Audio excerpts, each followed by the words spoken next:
primeiro lugar, é um sonho estar aqui, porque quase que eu virei procurador do município. Eu não virei procurador do município pela demora em me chamarem, e levaram 3 anos e 11 meses para me chamarem, quando eu já estava em Porto Alegre como procurador de Estado. E lá na cidade de Lajeado, de onde eu sou natural, veio uma cartinha do município, o seu Luiz, meu pai, me liga: Juliano, chegou o teu imposto IPTU em Lajeado. Eu disse: mas como? IPTU vai para casa? Aí eu então abri a correspondência: pai, tu passou em outro concurso? Eu disse: não, era o concurso do município de Porto Alegre, que infelizmente, como eu já estava com a vida, vamos dizer assim, mais estruturada, por muito pouco eu não fiz parte do município de Porto Alegre, com muito orgulho. E sempre foi um sonho vir aqui na Escola Superior de Direito Municipal, uma referência nacional no tema de direito público. A gente sabe que a Escola Superior de Direito Municipal de Porto Alegre, ela é uma referência no país na matéria de direito público. E então, para mim, é uma honra enorme estar aqui. Agradeço demais o convite, Rafael. Fruto da nossa amizade, muito mais do que a qualidade do palestrante, muito embora a gente tenha muito mais aqui uma conversa, e eu me sinto extremamente à vontade de falar para os senhores, porque a gente está no executivo e a gente está falando de direito público numa escola ligada à Procuradoria do Município, à Advocacia Pública. Então eu cumprimento o Rafael, um grande amigo, e eu tenho o maior orgulho de ter feito o livro contigo, Rafael, Fundamentos de Direito Administrativo Contemporâneo. Eu acho que eu sou a pequena banda que abre para o grande show, sabe? Aquele vem Rolling Stones, vem a pequena banda de Porto Alegre, é eu, né? Para o grande show, naquele livro Fundamentos de Direito Administrativo. Em nome de quem eu cumprimento os demais procuradores e servidores. E aí, o que a gente pretende hoje é fazer, vamos dizer assim, um city tour. Eu adoro city tour, tem gente que não gosta. Fazer um city tour para a gente se situar na lei e falar das potencialidades da lei. E a primeira coisa que eu gostaria de dizer para todos nós ela depende de nós, essa lei. Como assim de nós? Da advocacia pública. Ela não depende de mais ninguém, ela depende dos fiscais fazendários dos municípios e estado, depende do executivo em si, é isso que eu quero dizer.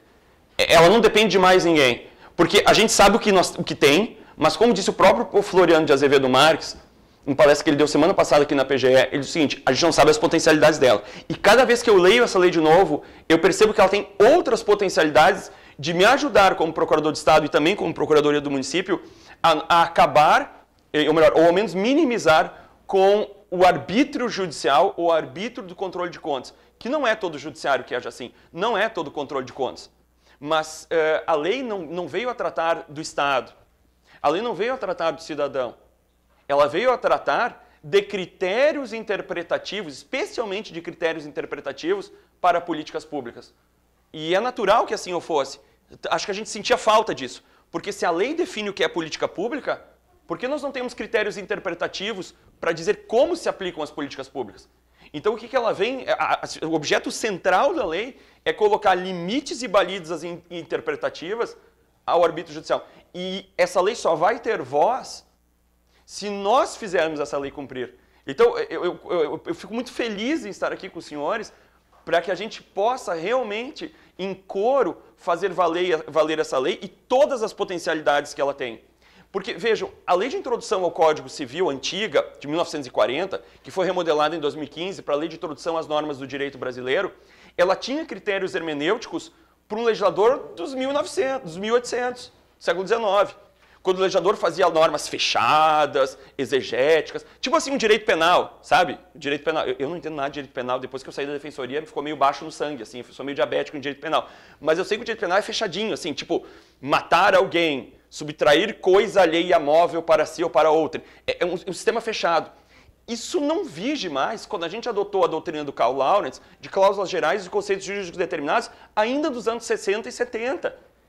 E depois, principalmente pelos princípios constitucionais abertos, de tessitura aberta, com uma nova perspectiva hermenêutica, tendo em vista que os princípios gerais da Lei de Introdução, lá de 1940, não tinham mais efeito. Tipo assim, norma anterior revoga norma posterior. Isso ficou, isso não dava cabo mais para interpretar. Então, nós tínhamos que ter parâmetros hermenêuticos também para a decisão sobre política pública. E o que mais me ficou, eu achei assim, me impactou, porque eu acho que a Corte de Contas teve realmente uma reação violenta, forte, em relação a essa lei. Ela foi aprovada dentro de uma comissão e eles só se deram conta, acredito eu, da potencialidade dessa lei quando ela já estava indo para a sanção do presidente. E realmente eles foram em caravanas para o presidente para tentar, vamos dizer assim, vetar algum desses dispositivos. E o veto que para mim mais não soa, não entendo por que eles mantiveram esse veto, que é a ação declaratória de ilegalidade. Então, tem um problema de não sabemos se é legal ou não algo. O município de Porto Alegre, o Estado do Rio Grande do Sul, a União, promoveriam uma ação para declarar erga omnes e efeito vinculante a legalidade. Mas qual o problema disso se isso já se faz? Tu eliminaria uma montoeira de ações que nós temos aí, as demandas repetitivas. Isso aí vai na contramão da processualística hoje de ter mecanismos de resolução de demandas coletivas. E mais, se tu pode fazer uma comparação da Constituição em relação à lei, tu tem um controle concentrado com a DIN, a DC, e um sistema todo constituído, por que não se pode ter uma ação declaratória de ilegalidade que acabam-se com as demandas judiciais? Essa foi talvez a minha maior perplexidade em relação à lei nesse sentido. Agora, o que nós vamos esperar dessa lei? E aí eu começo no artigo 20. O artigo 20, ele traz a necessidade de que o intérprete seja gestor, seja controlador de contas e seja magistrado. Que ele demonstre os ônus de uma determinada decisão. Ou seja, a decisão não, em termos de direito público, ela tem que mensurar as consequências dela. E isso, por uma sentença, não se considera, uma decisão da Corte de Contas, não se considera fundamentada, senão se ela demonstrar cabalmente as consequências, inclusive econômicas, sociais da sua decisão. Então, se tu tem uma questão da URV que impacta o município e que ela vai impactar em 200 bilhões, invariavelmente, é uma questão de agora de economicidade. A economicidade ganha fôlego positivo, ela está positivada, está na lei, e isso tem que ser demonstrado pelo magistrado, as alternativas de que isso não ocorra ou assim não ocorra. Então, o que o juiz tem que fazer? Ele tem que comparar, ou o controlador da Corte de Contas, a situação antes e a situação depois da sua decisão. E uma decisão que não demonstre isso é uma decisão que não é fundamentada. Tu pode perguntar assim, mas vai dar trabalho para o juiz e para o controlador de contas? Vai. Mas então vai implodir o judiciário, porque ele vai ter que, imagina, todas as decisões têm que demonstrar isso. Olha, eu acho que esse é um argumento bem fraco, bem tênue, porque o STF faz todo dia isso. O STJ faz todo dia isso. E eu sei, ao que eu saiba, o tribunal mais assoberbado do país é o STF. Segundo, a Alemanha faz isso todo dia, o juiz alemão, para pegar um direito comparado, que é um direito romano-germânico. Então vamos pegar o common law, o juiz do common law faz isso. Então, por que o juiz brasileiro se decidiria conforme a consciência? Em não demonstrar os ônus argumentativos disso. E aí ganha ênfase aqui algo que é muito fraco ainda no Brasil, mas que nos Estados Unidos é muito forte, que é a análise econômica do direito. A gente não quer que o direito seja uma questão meramente monetária. Não é isso. Eu acho que o direito ele tem que ser humanizado. Tem uma história do Ferreiro Goulart muito boa. Quando o Ferreiro Goulart estava exilado no Chile, ele tinha um cidadão que também estava exilado na Argentina e só falava de economia. Toda reunião dos exilados ele falava de economia. E um dia ele veio e falou sobre poesia. Uma pessoa, mas o cara sempre falou de economia, agora ele fala de poesia. É que ele tinha perdido a mulher e ele pensava que a poesia agora podia recuperar a mulher perdida. E aí ele percebeu, o Ferreiro Goulart conta, que a economia não recupera a mulher perdida, mas a poesia talvez sim. Então, eu acho que o direito ele não pode perder a poesia, a humanidade, mas que a mensuração de uma análise econômica do direito, ela vai ganhar cada vez mais ênfase, essa análise econômica do direito. E o que o artigo 20 manda um recado para o juiz? Tu não vai mais decidir em valores abstratos. Ah, isso é injusto. Por exemplo, o nosso problema, aí eu tenho que falar cada um dos seus problemas, o vale-refeição, cujo ministro, um dos ministros do STF disse, não, mas que é injusto ser pelo IEP-URGS.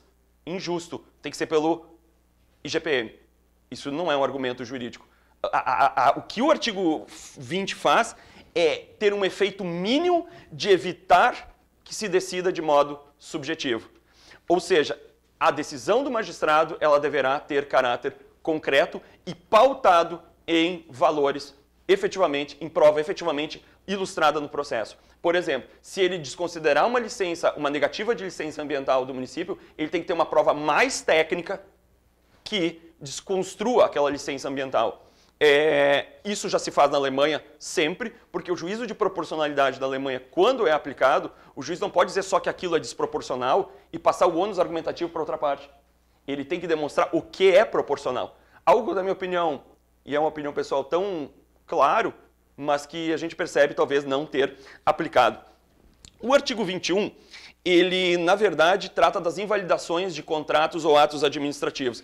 E aí também aqui o legislador vai determinar que se demonstre as realidades possíveis, que se demonstre as consequências da invalidação.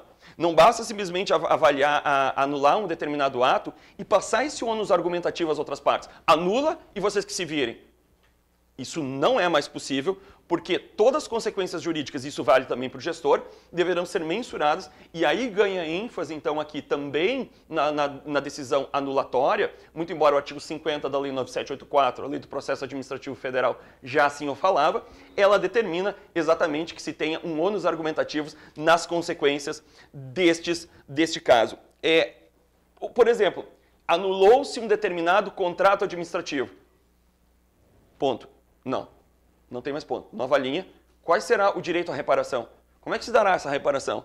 Quais são os ônus indenizatórios dessa anulação desse contrato administrativo? O que talvez a população não vai ser desguarnecida desse serviço? Tudo isso nós temos que pensar em termos de artigo 21. O artigo 22, ele introduz algo que parece também óbvio, mas como diz o Milor Fernandes, o óbvio é óbvio para quem está preparado, não é verdade? Então, ele introduz uma pauta de realidade, uma pauta em que se discuta exatamente o porquê das decisões que foram feitas naquela época. Eu vou dar um exemplo hipotético. Imagina que o prefeito de Porto Alegre, ele contrate com dispensa de licitação, por caso de emergência, artigo 24, inciso 5º, em emergência ele contrate um transporte de passageiros, por dispensa de licitação. Mas nesse contrato, ele não faz orçamentação. O artigo 26 da Lei 866, ele não tem pesquisa de preço. E mais, ele sequer publica, na época, esse contrato. A Corte de Contas vai olhar isso, o que ela vai fazer? Multar ou glosar. Não teve orçamentação e sequer publicação, imagina que coisa grave. Aí se vai olhar na realidade, aconteceu o seguinte: numa das encostas, Porto Alegre tem vários morros, tipo ali no Morro Santa Teresa, aconteceu um caso em que havia uma grande enxurrada na época, e se esperasse a orçamentação, pessoas morreriam, porque se precisava transportar essas pessoas com muita rapidez antes que desabasse determinadas ribanceiras. Ah, mas não houve publicação, Juliano. Não, mas espera aí, só que publicação. Mas se percebeu que o Lago Guaíba, Rio Guaíba, avançou tanto e a Siqueira Campos aqui inteira foi alagada. E não tinha como entrar na prefeitura para publicar eu sei que parece um exemplo hipotético, porque seria o caos em Porto Alegre. Mas os efeitos climáticos são tão drásticos que eu não duvido que isso possa acontecer. E aí então se invadiu, tinha 3 metros de água aqui no município de Porto Alegre, não tinha como publicar na época esse ato. Ou seja, essa realidade tem que ser mensurada e essa realidade vai fazer parte, ou melhor, ou ao menos, deveria fazer parte da pauta decisória de todos os que atuam no direito público, não podendo mais se decidir em casos abstratos. E o mais legal, eu acho, é que há uma ênfase aqui a laudos técnicos. Eu vou dar um outro exemplo, acho que todo mundo aqui também, o município enfrenta esse problema. Uma liminar determina que o município de Porto Alegre custeie um tratamento para portador de necessidade especial em escola específica. Como o município, também o Estado, não tem uma escola específica para cuidar dos portadores de necessidades especiais, eles determinam custear na rede privada. Será que isso é o correto? Aí se tem laudos hoje, estudos muito sérios, que isso é prejudicial à criança. Que o melhor para a criança com portador de necessidade especial é ter um cuidado especial, mas junto das pessoas que não têm essa deficiência, não são portadores dessa necessidade. Então, será que essa é uma decisão que dialoga com a realidade? Que dialoga com o que é melhor para o próprio demandante? Então, esses laudos técnicos terão de ser bastante tratados. E o parágrafo 2º, ele parece algo... como pode dizer assim, uma proteção do bis in idem. E é isso. Não, professor, mas então nós estamos evitando que se puna 2 vezes, e isso... O parágrafo 2º vai dizer o seguinte: se uma empresa foi proibida de contratar pela Lei 866 e também pela Lei Anticorrupção, isso aqui tem que ser compensado. É isso que manda o parágrafo 2º. Então, hoje, sim, nós vamos evitar pelo mesmo fato o bis in idem. O que não pode, esse parágrafo terceiro, perdão, ser objeto daquilo, de uma decisão que há muito tempo está no STF, que é o sonho de quem está acusado por improbidade, se eu tenho possibilidade de ser punido por crime de responsabilidade, e aqui nós estamos, Decreto-Lei 201 de 67, prefeito, vereador, ou mesmo governador, enfim, lá, Lei 1079 de 50, é que o crime seja, como eu tenho possibilidade de ser punido por responsabilidade, se evite a punição por crime de improbidade. Isso, na minha opinião, não poderia valer, isso não é um bis in idem, porque aí isso contrariaria o artigo 37, parágrafo 4º da Constituição, que diz assim: pune-se por improbidade sem prejuízo às sanções penais cabíveis. O que o Constituinte de 88 mandou um recado. Uma coisa, é a máxima do Cláudio Miro, atacante do Internacional. Uma coisa é uma coisa, outra coisa é outra coisa. Filósofo Cláudio Miro, comigo ou semigo, o time vai bem. Né? Então, agora, porque o que se quer se evitar é o que acontecia na Idade Média, que era o seguinte: na Inquisição, na Idade Média, eles condenavam a pessoa a morrer 3 vezes. Então o corpo era queimado 3 vezes. Que tinha que morrer 3 vezes, né? Parecia uma coisa assim, bis in idem. Pelo mesmo fato, eles condenavam a morrer 3 vezes. É isso que quer se evitar, talvez, pelo parágrafo 3º. No artigo 23, ele positiva uma implementação concreta da segurança jurídica. Nós sabemos que o artigo 2º, parágrafo único, inciso 13 da Lei 9784, Lei do Processo Administrativo Federal, veda interpretação retroativa. Então, e isso a gente sabe que é proibido. Interpretação retroativa que invariavelmente desconstitua fatos que ocorreram. E isso violaria completamente essa segurança, seria uma insegurança jurídica total. Agora, é possível uma interpretação prospectiva, o que no common law se chama de overruling. Meu inglês é meio Joel Santana, assim, macarrônico, meio piracicabano, assim, sabe, meu inglês. Mas então é um overruling. Bom, mas aí tem que se fixar regime de transição. E isso impacta onde? Na consultoria jurídica. Então, a consultoria jurídica da Procuradoria do Município terá que dar valor jurídico ao artigo 23, permitindo que se tenha um regime de transição. As normas de transição são um instituto feito após a Segunda Guerra, que tem muito valor na Alemanha, porque na Segunda Guerra ninguém sabia quem tinha direito ao quê. Uns tinham direito antes da guerra e queriam direito depois, outros foram direitos no meio da guerra, mas era um regime nazista, outros tinham direito depois da guerra, ninguém sabia mais.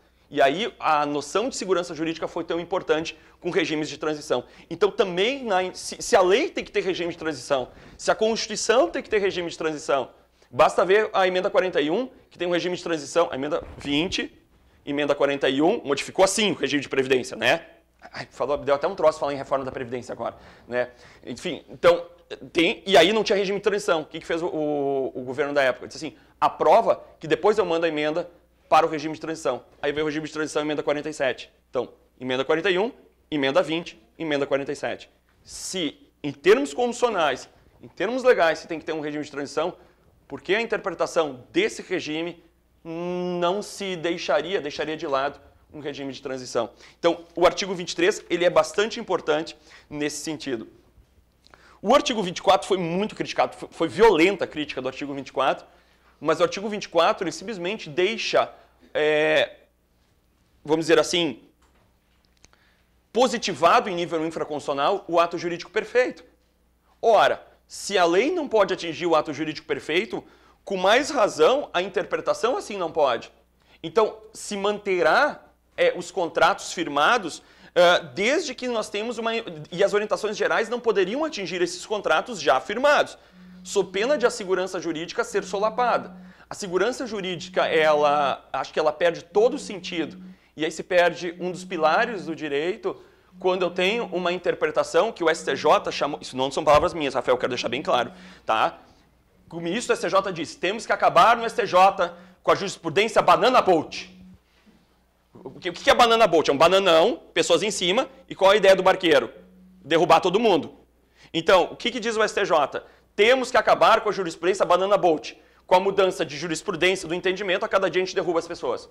Então, nós temos que acabar também com a interpretação banana boat, em que nós tenhamos uma mudança interpretativa nisso. Isso não vale só para a consultoria jurídica. Isso vale também para as cortes de contas e, efetivamente, para o judiciário também.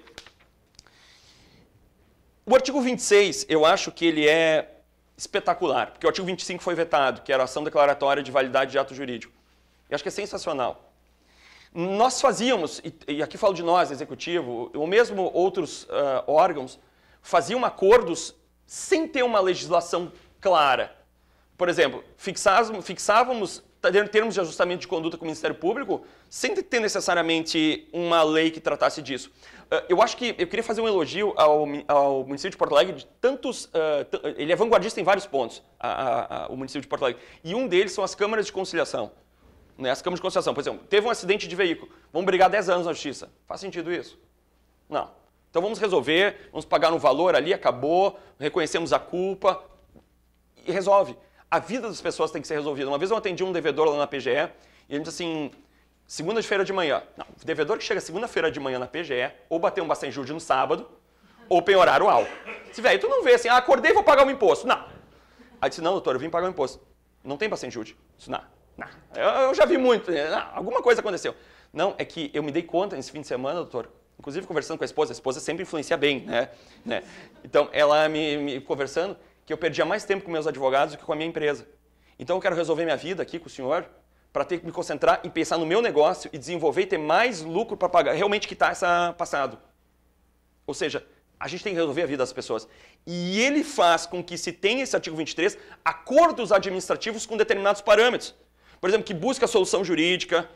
Ele, na verdade, poderá conferir, por exemplo, uma desoneração permanente. Ou seja, tem medidas de compensação em determinado ramo do direito. E aí a minha dúvida, queria compartilhar com os senhores, não que eu não durma de noite, Rafael, mas é uma dúvida. É possível acordo em improbidade administrativa? Porque a Lei 8429, a Lei de Probidade, veda o acordo. Será que com o acordo de leniência da Lei Anticorrupção, direito administrativo sancionador, será que agora, com o artigo 26, que permite acordos compensatórios, não tem uma derrogação, lei infraconstitucional, lei anterior, lei posterior, revoga anterior, não se permitam hoje acordos em improbidade? E será que o acordo em improbidade não pode ser vantajoso? Como se demonstrou muitas vezes os acordos feitos em outros campos do direito? Se hoje no direito penal se pode ter uma barganha da pena, uma barganha, não se possa fazer também no sancionamento, no direito administrativo sancionador. Então penso que esse seja um acordo com parâmetros, por exemplo, e aqui ganha ênfase a Procuradoria, a Advocacia Pública. Deve-se ouvir a Procuradoria do município ou a Advocacia Pública. Isso é necessário. Aqui nós temos uma oitiva obrigatória. Segundo, esse acordo deve ser publicizado. Não é aquele acordo no conchavo, entendeu? Sabe? Aquele, não, vamos fazer um acordo, mas fica entre nós. Não, isso não vai existir. Tem que ser publicizado, até porque as pessoas têm que controlar. Deve ser baseado em razões de relevante interesse público, então isso tem que ser demonstrado. E aí o parecer da Advocacia Pública tem que demonstrar que o interesse público é salvaguardado. E deverá se buscar a solução jurídica que melhor atenda aos interesses do município.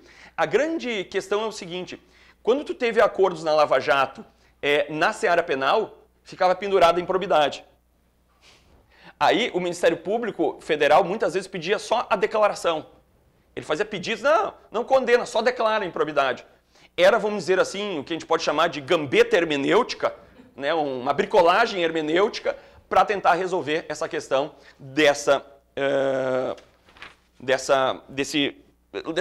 vamos dizer assim, não acompanhamento, não evolução da lei de probidade.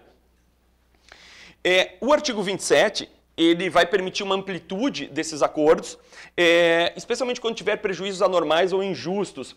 E aí essas medidas compensatórias podem, inclusive, reclamar a oitiva pública.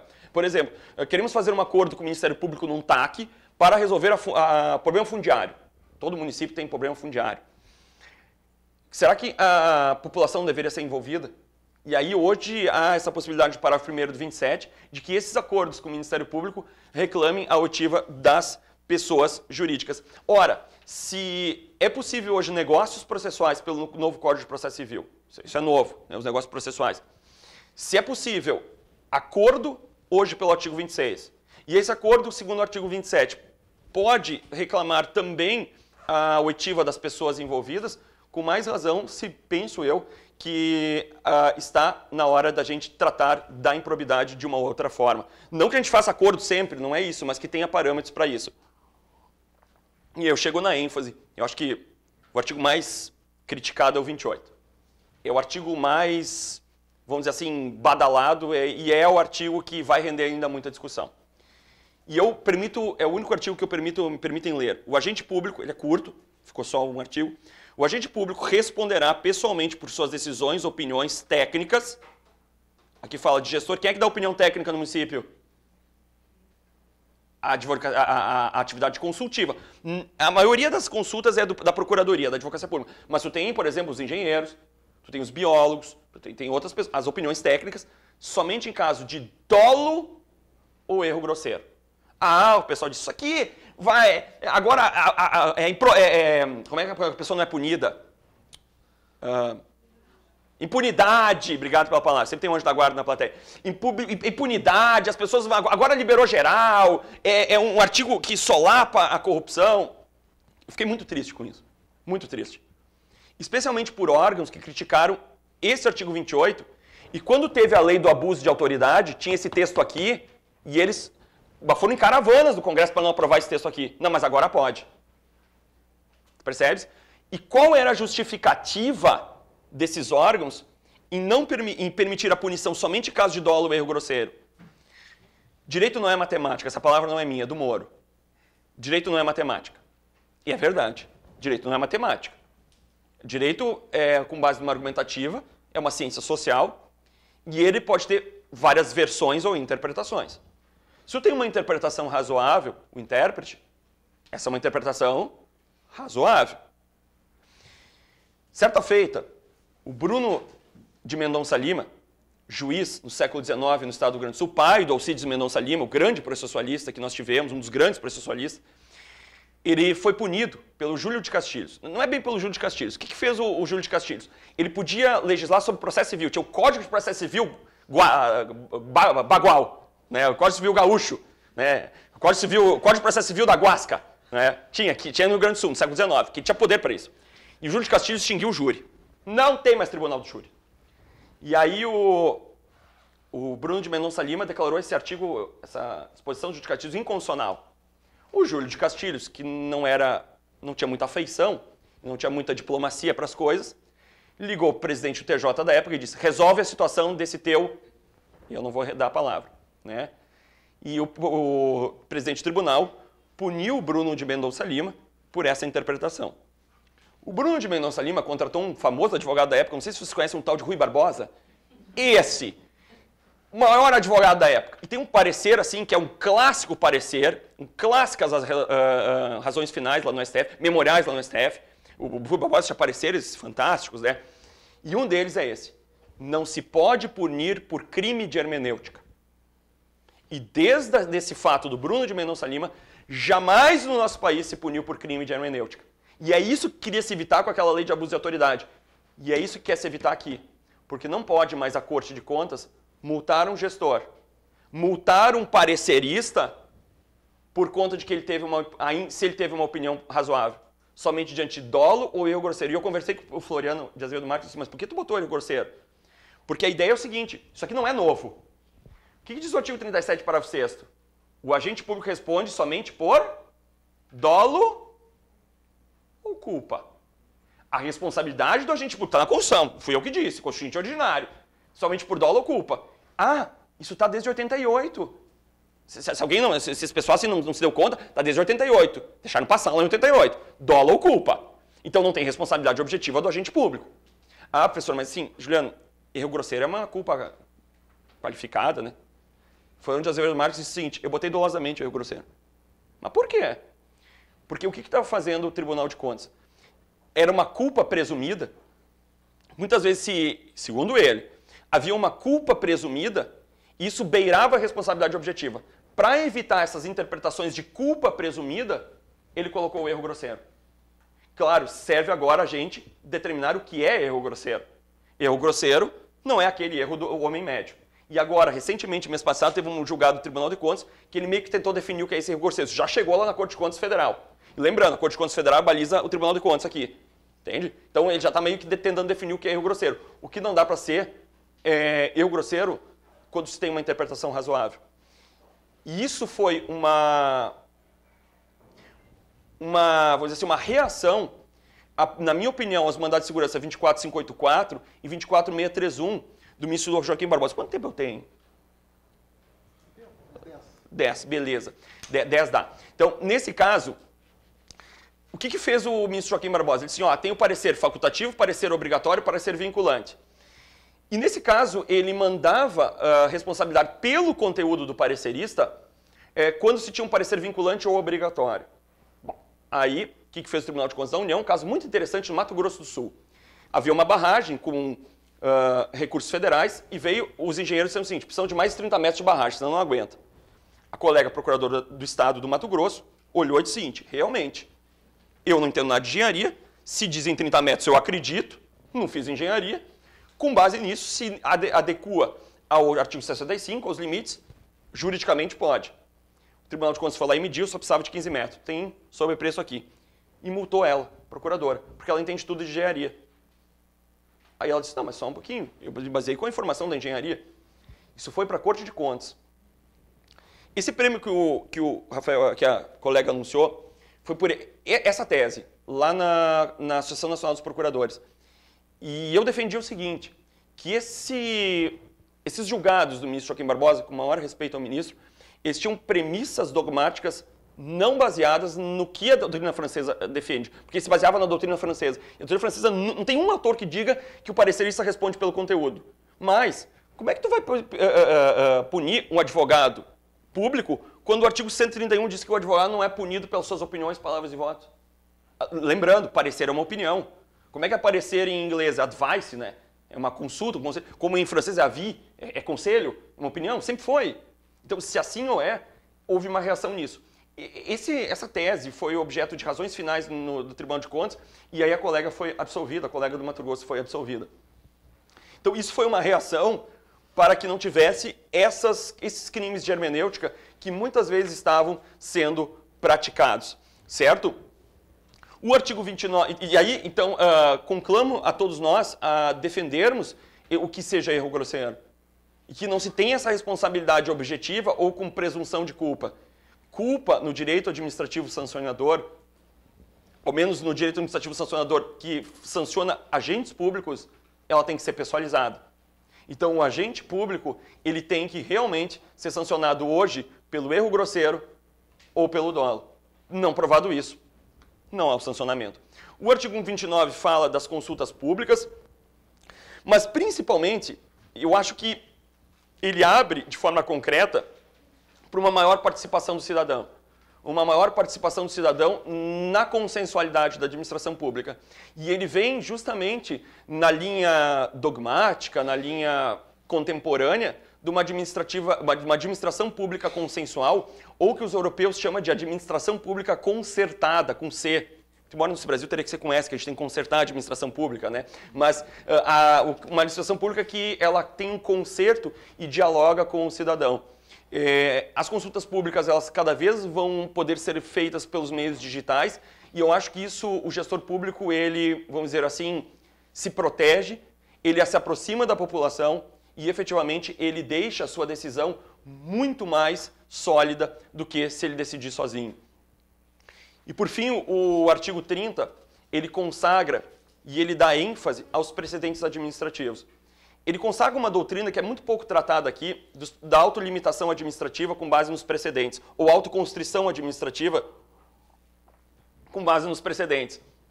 Ou seja, os precedentes hoje, segundo esse artigo, vinculam. E o gestor público vai, queira ou não, ele vai ter que se atrelar aos precedentes. Então essa lei, ela é uma homenagem, na minha opinião, a uma função que ficou esquecida, que é a função consultiva. Esquecida por quê? Porque hoje todo mundo quer judicializar para se livrar do problema. Porque é como se obtivesse uma imunidade daquela decisão. O gestor público muitas vezes quer que judicializa, que tenha uma decisão judicial, para que ele depois não seja questionado junto à Corte de Contas. Contudo, ela é uma homenagem especificamente à ideia de Estado de Direito. A um Estado de Direito em que ele fomenta os precedentes administrativos e esses precedentes administrativos ganham força. Eu acho que a Lei 13.655, as pessoas não se deram, ou parte da da dogmática jurídica, não se deu conta da potencialidade dela.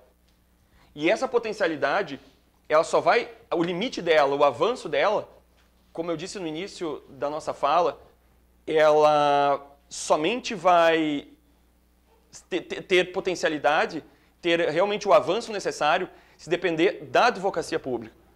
E aí todos nós temos que fazer coro, fazer esforço necessário, apautar isso junto ao judiciário, junto às cortes de justiça, para que ela realmente seja respeitada. E sim, uma sentença não fundamentada, agora não é mais uma sentença que não analisa todos os fundamentos, como diz o novo Código de Processo Civil.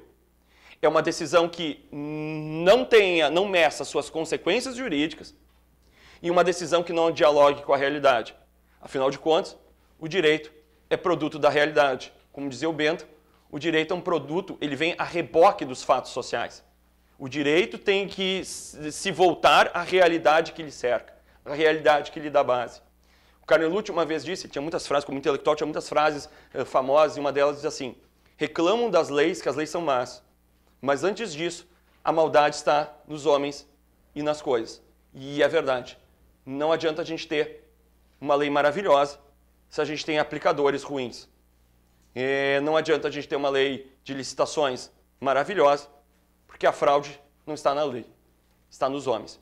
Então, se assim ou com certeza, o sucesso da Lei 13.655, ela depende de todos nós de fazermos dar guarita a essa lei.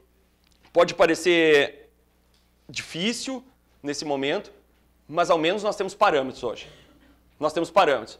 E se a lei é a tentativa frágil de estabelecer decência, eu acho que a gente tem que começar a estabelecer, então, no bom sentido, abre aspas, decência às decisões judiciais que são abusivas. Que não são todas, mas que há decisões judiciais abusivas. Por quê? Porque hoje nós temos parâmetros normativos para a interpretação das decisões judiciais. Aquele juiz que é um juiz Hércules, esse juiz Hércules, que não é mais o juiz Cronos, que até altera o tempo, o juiz Hércules, que tudo pode, ele vai ter que, no mínimo, ter parâmetros normativos.